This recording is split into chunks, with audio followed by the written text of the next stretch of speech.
I think it's Wednesday. I think it's February 16th, but I know for certain this is Market Call, live 5 p.m. Eastern. I'm Guy Adami. I'm always joined by Dan Nathan. Today's episode is brought to you by FactSet, financial data and analytics powered by Tomorrow. And of course, Dan, our friends at Open Exchange, because they in fact do manage the virtual meetings that matter for the top companies around the world. I will tell you that Monday mattered, yesterday mattered, and you know what? For a myriad of different reasons, today's market call matters, Dan Nathan. Yeah, that's a fact, Guy. I mean, it seems like the market was really anticipating some not so great news out of that Fed meetings. Now, obviously, the meeting minutes from January, that's backward looking. It was released at 2 o'clock, but the market, I mean, they liked it. The equity market liked it. They ripped into, from down about 1%. The NASDAQ looked like it was giving a lot of that gains back yesterday here, and to close the way they did is pretty impressive. I mean, it's kind of a head scratcher, Guy. Was there anything in those minutes that really made you think that you wanted to buy stocks right here? No, but I'll tell you one of the reasons why I thought the market did rally the way it did is because, well, I think U.S.-Iran situation seems to be cooling a bit, which is a good thing. I don't think that was it entirely, but that was part of it. And the other side of that equation, Dan, I think in the minutes what it said is, listen, don't think we're on autopilot here in terms of rate hikes. It's going to be a meeting-to-meeting thing.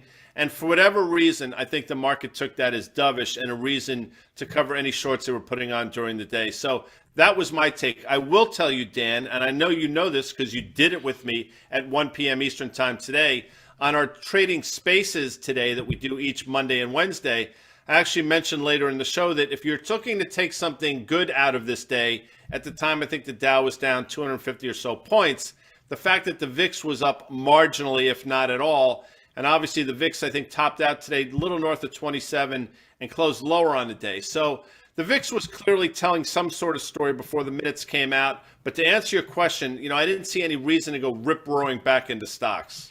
Yeah, I mean, listen, at the end of the day, you and I have been going back and forth on this sort of thing. I mean, there was talk of Fed credibility and what they needed to do. I think it was Bullard who was on the tape the other day talking about that. I mean, one thing is for certain, if the stock market were to careen lower and we did see, kind of slowing economic data here, I mean, I'm not so certain that the Fed is going to be like that 50 basis point hike and then keep going at the pace in which a lot of people think that they have indicated that they will. And if you look at the 10-year U.S. Treasury yield above 2% for the first time since mid-December, and then that 2-year at 1.53 or so, it looks like at least investors in the Treasury market have already pushed the Fed to where they think that they should be. And I'm not so certain it's just a runaway here on rates, which might be viewed good for equities.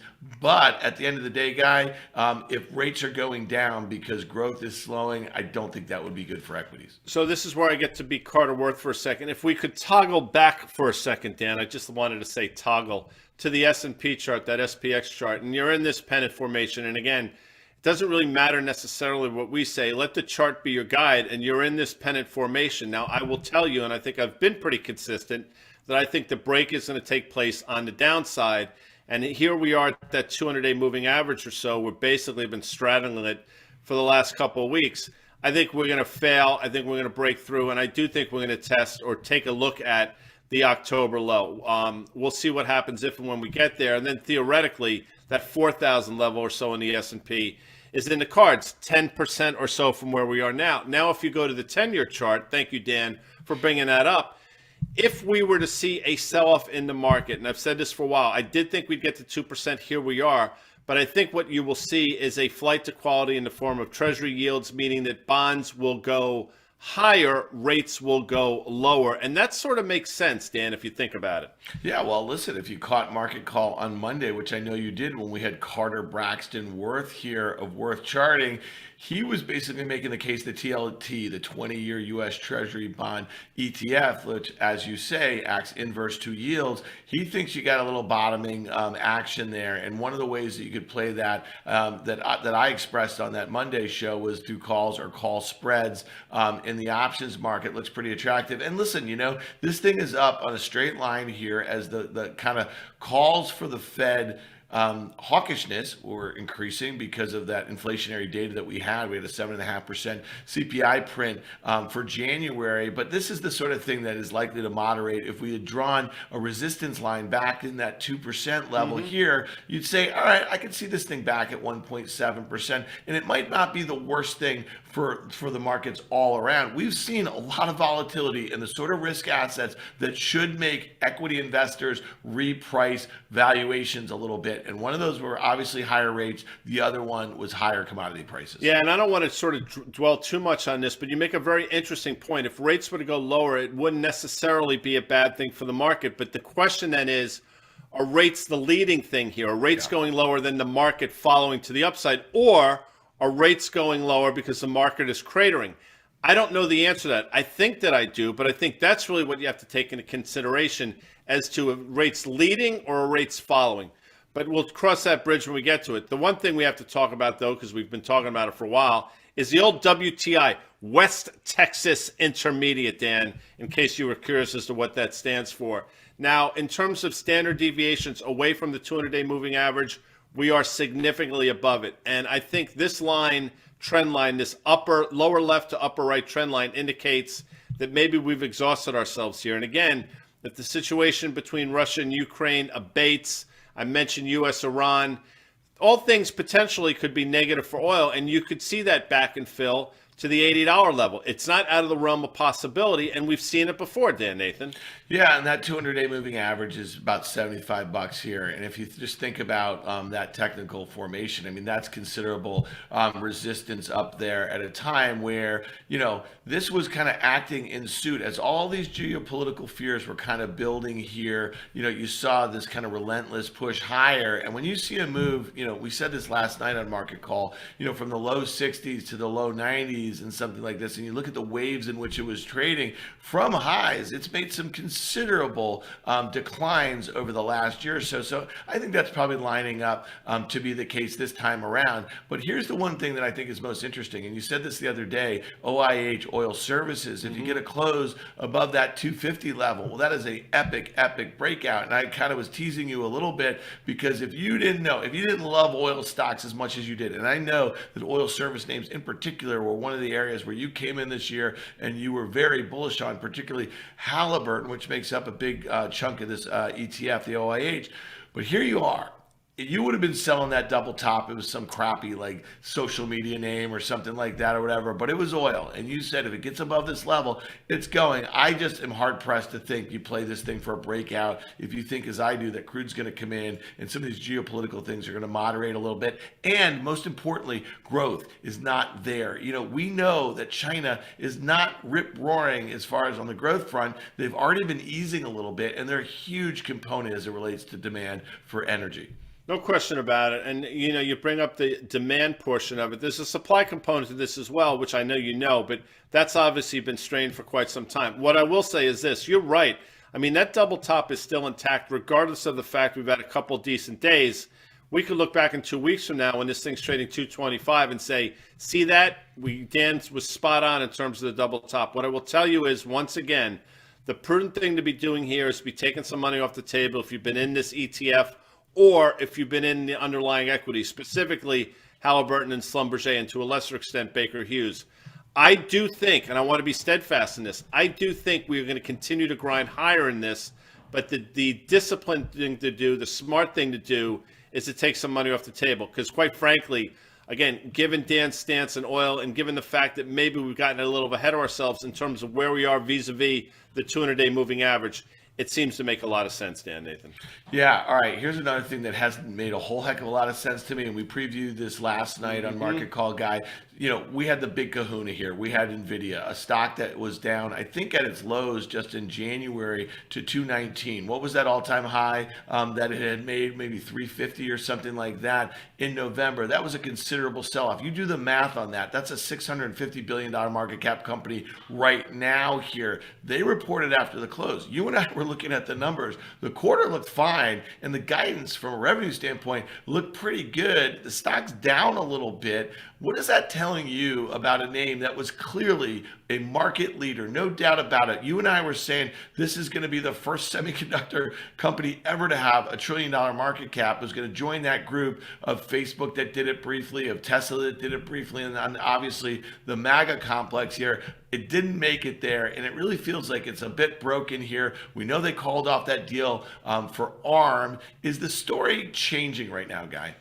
I think what's changing is the fact that valuations are now in everybody's purview, and they have a huge bullseye in the back of companies. For example, you mention this all the time. Does it make sense? And you get into the weeds much better than I do with this, but I'm just going to sort of echo some of the things you're saying.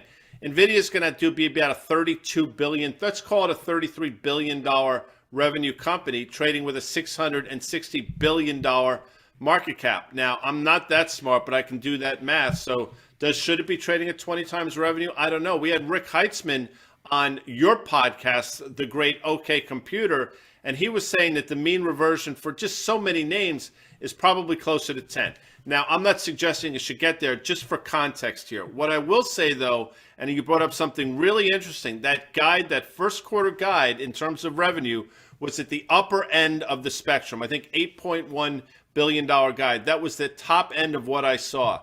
You say to yourself, I think consensus was about 7.3. Why isn't the stock trading better? Just on that alone, I think it comes down to valuation and the fact that we did bounce off that 219 level. I will tell you, if this stock doesn't rally tomorrow on the back of this earnings release, which by every metric is pretty good, I think you're taking another look at that 219 level, Dan Nathan. Yeah, but not only that, Guy. This is just really important for the NASDAQ in general. When you think about the outperformance that the semi space has had over the last year and how much a part of Nvidia has been of that outperformance. And again, going back to some of the numbers, that was a good revenue guide for the quarter. But for the fiscal year right now, earnings estimates are expected to rise about 18%. So are sales. You just said it's trading about 21 times sales here. I mean, like, that's just insane. And so we're seeing massive deceleration. Now, if you said to me that earnings growth and that sales growth and the company was trading at 20 times sales and they had 85% margins, like software, SaaS sort of margins,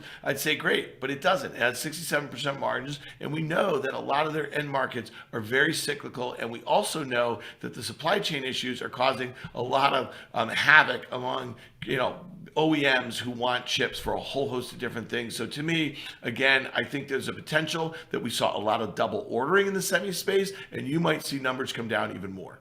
I think just to sort of paint a little bit rosier picture for this, and I saw an analyst on Closing Bell. By the way, today is Wilfred Frost's last day with CNBC. We obviously wish him the best. We're both good friends with Wilf. You actually get out with him from time to time, which is great. But one of the analysts mentioned that the total addressable market for the businesses that Nvidia are in are pretty significant. And that's why I think it's gotten a benefit of the doubt. In terms of the SMH, you look at that recent low where that green line is, that support line, that believe was on a Friday, Dan. The only reason I know that, because on that day, the great Carter Worth said, you know what, there's an opportunity here to get long the SMH effectively, or the stocks, and he was spot on. The question is that trade over on the upside? And we're going to learn a lot more in terms of how Nvidia trades tomorrow. I'll say again, if Nvidia can't rally on this number, I think 219 is in the cards, which means we probably see a back and fill in SMH. Yeah, no doubt about it. And we got to look at another name was a big part of that performance last year, Guy, and you were pounding the table for, it feels like the entire 2021 and probably the better part of 2020 on AMD. And that was a massive outperformer. If you look at the move that thing had from its lows in October from 100 to about 160, I mean, that's insane. Guy, you and I haven't seen that sort of price action in tech stocks literally for 20 plus years in the .com sort of thing. And to have that thing round trip the way it did from 160 back to 100, it's sitting right here on support. It just doesn't feel good. It really feels like it's got $100 back in its sights. But here's the thing that's really interesting to me about AMD is that its estimates for earnings are expected to grow 39% this year, trades at 30 times earnings, and sales are expected to grow at 31%. That is pretty phenomenal if you think about it. Let's assume that they're not subject to all the double ordering and all that sort of stuff. And trading at 30 times earnings and about 9 times sales, much cheaper than Nvidia. You'd almost want to be buying this one on a dip to 100 if you think that they have a better chance of kind of hitting those estimates for this year. Yeah, I agree with that. And that's one of the points we've made all along is although AMD is seemingly expensive, it's not nearly as expensive as some of these names that we do talk about. And quite frankly, given the growth rate they have, I'd rather own an AMD at their growth rate and their valuation than a Texas Instruments at their valuation and their growth rate.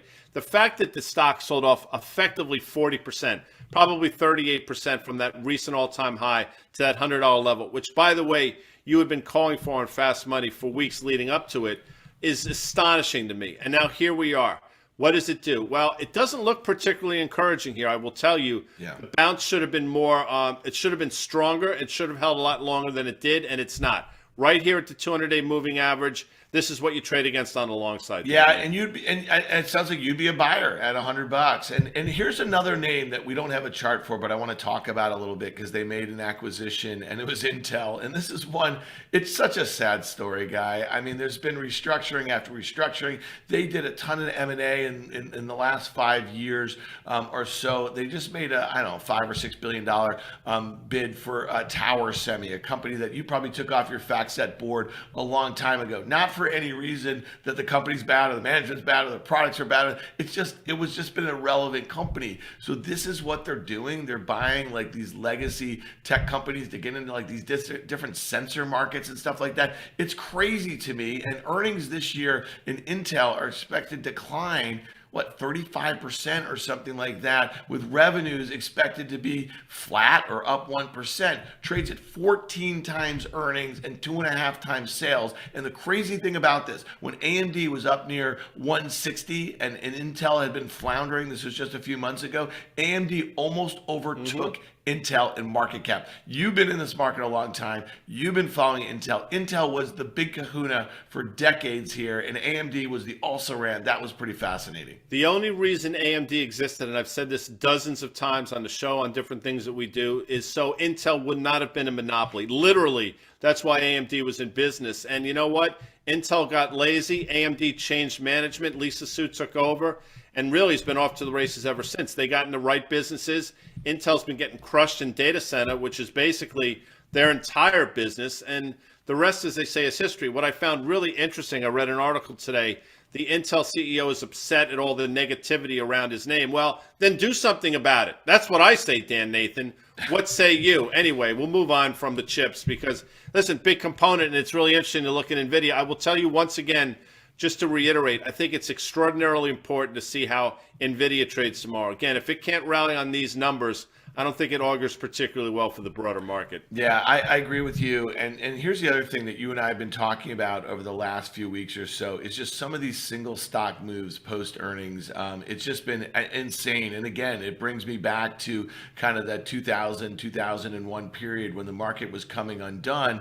And, just look at today here. And it's not just always down here. It's also up. Look at this upstart. Okay, this is an AI platform. It helped banks make lending decisions, that sort of thing. And they're doing probably some great stuff here. But this stock has been an absolute roller coaster here. And, you could have been brilliantly right about 6 months ago in this name. And then you could be fabulously wrong in this sort of thing. And then you could have just been some Johnny come lately saying, you know what, 15% short interest, the stock's down 80% at its lows in a matter of months here, and you could have bought some calls, or you could have bought the stock, and you could have made 35% in a day, Guy. Listen, I don't want to be mean, although I typically do enjoy it. But if you look at that chart, Dan, around what month and what day did that stock make an all-time high? Just if you were eyeballing it. If I'm eyeballing it, I think it was probably November, Guy, early November, late October. I'll call it mid-October or so. Okay. And the only reason I bring that up is because literally the day before, I think it was October 15th, was the day that CNBC had some character on with Tyler Matheson talking about Upstart, which if you look at it prior to that, had been just a monster to the upside. And then I think Tyler asked the gentleman what Upstart did, and magically that's when his mic or his earpiece sort of went out, which I find to be just interesting. Obviously, you see what the stock has done since. I would have rather him said, I have no effing idea. All I know is I like the name. That would have been a much more interesting and cogent answer. Here's what I'll say about this, Dan, and I know you like talking about gaps. There's a huge gap to fill up around that $300 level. Is this enough to get it back there? We will see. Yeah, well, here's the deal, right? If we want to look at fundamentals here, this company is still growing sales at a fast clip. Last year, they did $850 million in sales. They're expected to be $1.32 billion this year and $1.8 billion next year. And that's still pretty impressive. Now, obviously, it's decelerating. I think most importantly, this company is profitable. They're expected to do $2 and maybe, I don't know, 20 cents in earnings this year. And again, when we talk about margins for these sorts of business, this is nearly an 87% gross margin business. So at the end of the day, trading 68 times earnings, I know that sounds obscene. It's not the craziest sort of thing if you're looking at a company that has a $12 billion market cap that has the potential to disrupt some very big incumbents, trading about 9 times sales. Again, did it get back to a valuation level that maybe made sense? It basically just round tripped the move from last spring or so. But, to your point, that Chamoli who went on TV right before the stock made an all-time high, was up a few 100%. That was a little silly. But on the flip side, Guy, some of these names, and we got to look at this Shopify. Shopify was down nearly 17%. And here's a great example. This is a company that is a great company. And they basically empowered a lot of basically offline businesses to go online. I know that sounds so 20 years ago, but they really have been this engine for e-commerce adoption, especially in the small businesses, but they also do a lot of big, large businesses, logistics. Look at that trend from the bottom in March of 2020, and you look at what that stock has done, and it has been very volatile. But man, when it broke that uptrend, that 2-year uptrend, and when it broke its 200-day moving average, it is lights out. And you and I were talking about this earlier. This stock that's trading at $730 or whatever the heck it is down 1,000 points in like 1,000 points. Do the math on that. I mean, that's crash city. That's the sort of stuff that it took 2 years from the highs in March 2000 to the lows in 2002. This thing's done it in like 2.5 months. Yeah, and it's interesting. We talk about trend lines and we talk about moving averages, and it's important just to take a look at this, viewers. You'll see a trend line that was broken, and you'll see a 200-day moving average that had basically been lower left to the upper right, finally starting to turn over, and then you see the subsequent stock move. By the way, I think there's probably more room to the downside here. I wouldn't short it here, but if you're looking to pick a bottom, I don't think this is. Dan, we have a question from a viewer. We're going a little off script here, but I think it's important because people tune in live. They want to hear their questions answered. Fidel asks, are we a capitulation on fintechs like PayPal and Affirm? I'll say this real quick. We can't pull the charts up too late in the show, but what I will say about PayPal is today it actually traded about 1.5 times normal volume. The stock has been just obliterated, and I think you're getting close. I don't think you've seen the volume that would lead me to believe we've seen full capitulation, but I do think we're getting close. And by the way, Carter Worth said similar last week on one of our shows, Dan. Yeah, I mean, I think you have to kind of differentiate between some of these fintech names. Another name, Toast, was down, 17%. Affirm, you just mentioned that one. I mean, that stock is closed at a new all-time low today. Now, obviously, went public in last year, Guy, and it had this huge run, right? So one of the things that's interesting is a lot of these themes are really interconnected, right? Square, when the company had more than $120 billion market cap, just, 3 or 4 months ago, made an acquisition, $29 billion acquisition for a company, I think out of Australia, that was a buy now, pay later. And that really sparked a huge rally in a company like Affirm. And the stock went from $70 to like $170. And now it's round trip the whole thing. So at the end of the day, valuations got so crazy and some of the themes got just so beloved here. And, we were scratching our heads. Some of these are really great companies. PayPal is a great company. Venmo is a great service. What are you willing to pay for it? How much is it really going to disrupt? At one point,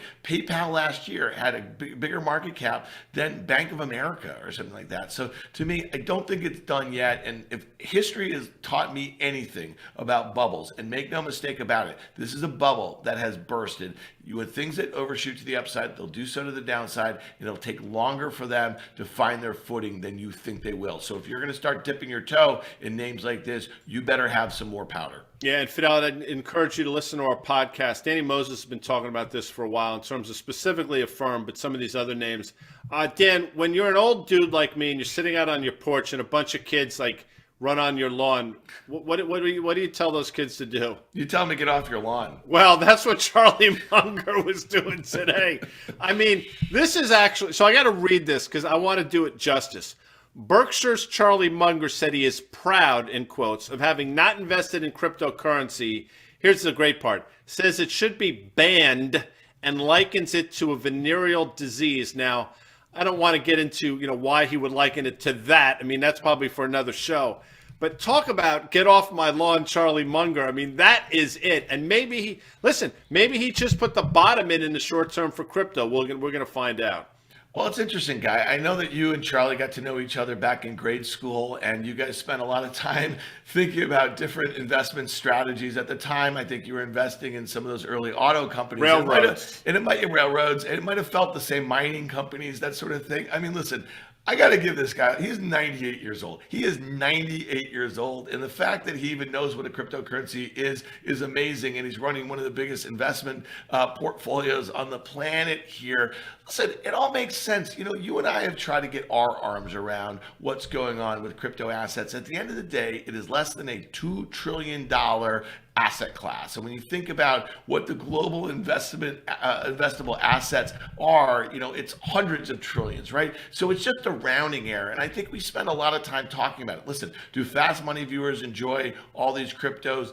100%. Does Charlie Munger, does he need to even focus on it? No. I love the analogy, and I'd love to see which kind of venereal disease he thinks it most reflects. But to me, and we can save that for market call after dark maybe or something like that. But at the end of the day, I just think it's funny. There's these holy wars that go on the internet, on Twitter, and obviously wherever Charlie's doing it about crypto. I just don't find it that particularly interesting, especially the Bitcoin. But let's look at the Bitcoin because, we've spent a lot of time over the years, and I know you and Charlie used to spend a lot of time in the gold markets here. And one of the main use cases for this Bitcoin is the scarcity, right? It's the store of value. It's the inflation hedge. And I don't know, man. We had Meltem Demers on the podcast OK Computer yesterday, and we were talking about, as an inflation hedge with inflation at 40-year highs, what do you think of Bitcoin? She's like, Dan, it's gone up for like a week now after crashing 50-some% or whatever. Trends need a lot more time for them to work themselves out here.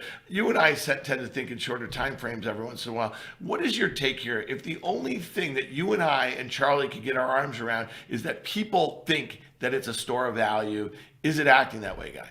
Yeah, I don't think it is, to be honest with you. I think what it's acting like is the fact that top basically coincides with when the Fed sort of did their 180, literally a 180. They turned the boat around. And I think what it's telling me is crypto won't necessarily outperform in an environment where central banks are trying to be responsible. Now, that begs the question, if this Fed gets spooked and does something else and turns course again, then I think crypto's off to the races, specifically Bitcoin. What I'll tell you in terms of the chart, we obviously, that downtrend line's been broken to the upside. We're back to the 200-day moving average, but we seem to be stalling here. So it stands to reason a retest of that downtrend line, which probably comes in around 35, 36,000 or thereabouts, and it gets lower each day, Dan Nathan. Yeah, you know what? Bitcoin had such a great year in 2020 and 2021, and I can almost see it kind of really meandering and not having a big year here. But we'll see. You know that I'm more interested in some of these other kind of, proof of stake sort of layer ones as we relate to Ethereum and Solana, the things that DeFi and NFTs are being built on. That's where I'm kind of focused. I'm having a harder and harder time with the whole Bitcoin crowd. It seems a bit religious, but that seems like a good place to stop this conversation, Guy. Let's keep an eye on Nvidia. That's the one that you're most focused on. I'm in your camp too. If that thing can't get going, that was pretty good revenue guidance, then I think the NASDAQ follows it.